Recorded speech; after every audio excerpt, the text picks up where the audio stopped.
मैं शिंगनपुरिया इंदिरा आपको हिंदी विषय नीति के दोहे का अभ्यास कराऊंगी। उसके कवि है रहीम जी। तो हम रहीम जी के बारे में अभ्यास करेंगे। का जन्म लगभग 1553 में हुआ था और उनकी मृत्यु सन 1926 में हुई थी। रहीम जी का पूरा नाम अब्दुल रहीम खान खाना था। उनके पिताजी का नाम बेरम रवा था, जो अकबर के अभिभावक थे। रहीम अकबर के 9 रत्नों में से एक थे।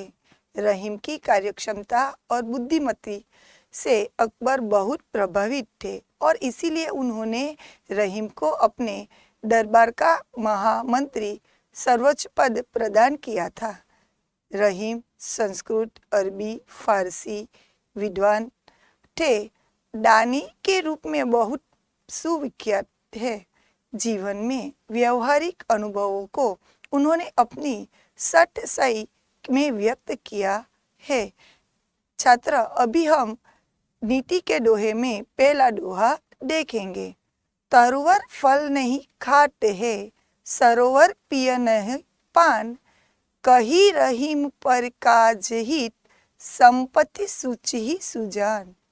इसका अर्थ होता है छात्र कि रहीम जी कहते हैं कि पेड़ अपने फल खुद नहीं खाते, सरोवर अपना पानी खुद नहीं पीता, इसी तरह ही ज्ञानी पुरुष अपने पास जो भी कुछ धन संपत्ति का संग्रह करते हैं वह दूसरे के लिए करते हैं। इस तरह हम अभी छात्र दूसरे दोहे के बारे में अभ्यास करेंगे।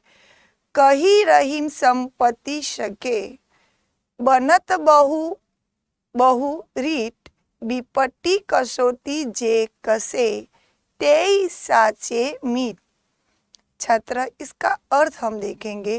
रहीम जी कहते हैं, जब मनुष्य के पास संपत्ति होती है तब लोग तरह तरह के उसके साथ सगे बन जाते हैं, उससे रिश्ते जोड़ लेते हैं। लेकिन सच्चे मित्र वही होते हैं जो आपत्ति के समय भी उसके साथ रहते हैं।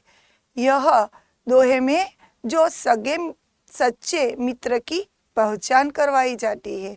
छात्र, अभी हम तीसरे दोहे का अभ्यास करेंगे। रहीमन देखी बड़े न को, लघु न दीजिए डारी, जहाँ काम आवे सुई, कहाँ करे तरवारी। छात्र, रहीम जी यह दोहे से हमें बहुत अच्छा ज्ञान दिखा देते हैं। रहीम जी कहते हैं कि बड़ों को देखकर छोटों की उपेक्षा नहीं करनी चाहिए। जो काम सुई कर सकती है वह काम तलवार नहीं कर सकती। जैसे कि कपड़े सीने के लिए जो सुई का उपयोग हो सकता है, उसी समय हम तलवार का उपयोग नहीं कर सकते। इसीलिए हमारे जीवन में भी छोटे लोगों की उपेक्षा नहीं करनी चाहिए। छात्र, अभी हम आगे चौथे दोहे के बारे में अभ्यास करेंगे। दीन सबन को लखत है, दीन ही लखे न कोई, जो रहीम दीन ही लखे, दीन बंधु सम होय। रहीम जी कहते हैं कि असहाय और गरीबों को जो आशा भरी नजरों से देखते हैं और उनकी कोई भी नहीं देखता, उन पर कोई दया दृष्टि नहीं करता, जो व्यक्ति उस पर, जो गरीब है उस पर दया दृष्टि करता है, उसके मन वो सचमुच भगवान के समान हो जाता है।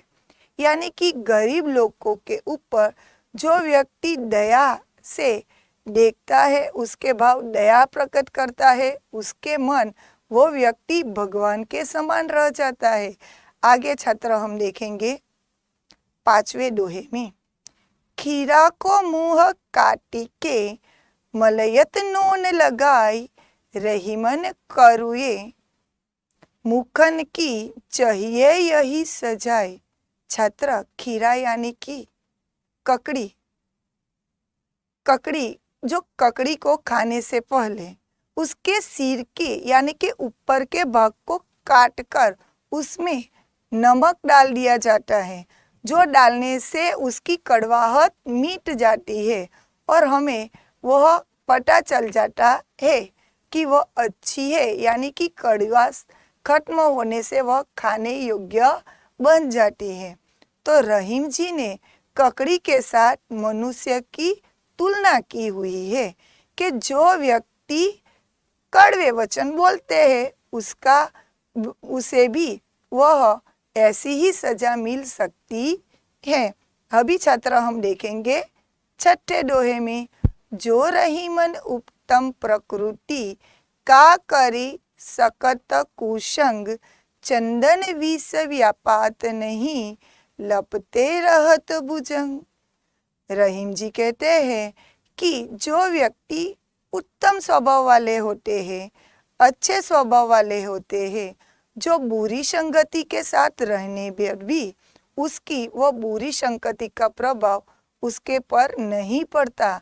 जो जिस तरह उसने एक उदाहरण के द्वारा हमें दिखाया गया है कि जिस तरह चंदन के पेड़ पर विष यानी कि जो सर्प रहता है, भुजंग यानी कि सर्प रहता है, वह उसके ऊपर रहने पर भी वह उसके जो जहरीला पदार्थ नहीं अपनाता, उसी तरह वह चंदन विष का झेर नहीं लेता। उसी तरह हमें भी कैसे ही कुसंगति वाले यानी कि बुरी संगति वाले व्यक्ति के साथ रहने पर भी उसके बुरे गुण अपनाने नहीं चाहिए।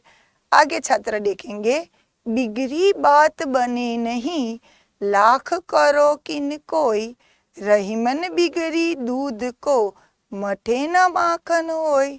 रहीम जी कहते हैं कि बिगड़ी बात लाख प्रयत्न करने पर भी सुधार नहीं पाती। ठीक उसी तरह जैसे दूध फट जाने पर उसमें से दही को कितना भी मथो फिर उसमें से मक्खन नहीं निकाल सकता। छात्र उसी तरह हमारा जिसके भी साथ अच्छा व्यवहार हो, उसके साथ हमारा संबंध एक तरह टूट जाए तो उसके साथ लाख प्रयत्न करने से भी वो संबंध दोबारा उसी तरह नहीं जोड़ा जाता। जिस तरह दूध को एक बार फट जाने से उसमें से मक्खन निकालना संभव नहीं है। छात्र हम अभी देखेंगे आगे 8वां दोहा, रहीमन विपदा हु भली, जो थरे दिन होय, हित अहित या जगत में जाने परत सब कोई। रहीम जी कहते हैं कि यदि आपत्ति में थोड़े समय के लिए हो तो अच्छी है, क्योंकि थोड़े ही समय में हम समझ जाते हैं कि कौन हमारे हितकारी है और कौन हमारे अहितकारी है। यानी कि रहीम जी बताना चाहते हैं कि आपत्ति यानी कि मुसीबत थोड़े समय में आती है, लेकिन हमें यह सूचित हो जाता है, यह पता चल जाता है कि कौन हमारे अच्छे के लिए सोचता है और कौन हमारे बुरे के लिए। छात्र अभी हम देखेंगे 9वां दोहा, रहीमन वे नर मर चुके, जे कहू मांगन चाही, उनसे पहले वे मुए, जिन मुख निकषत नाही। रहीम जी कहते हैं कि वे मनुष्य जिंदा होते हुए भी मरे हुए के समान होता है। जो दूसरों को दरवाजे मांगने आते हैं वह व्यक्ति को, परंतु उसके पहले वे ही मर गए होते हैं। जो दूसरों के पास चीज वस्तु मांगने जाते हैं वो मरे हुए आदमी के समान कहलाता है। लेकिन जिसके मुख से नहीं शब्द निकाला जाता है वो मांगने वाले को देने वाले से इनकार करते हैं, वो भी मरे हुए आदमी के समान ही कहलाया जाता है। नमस्कार।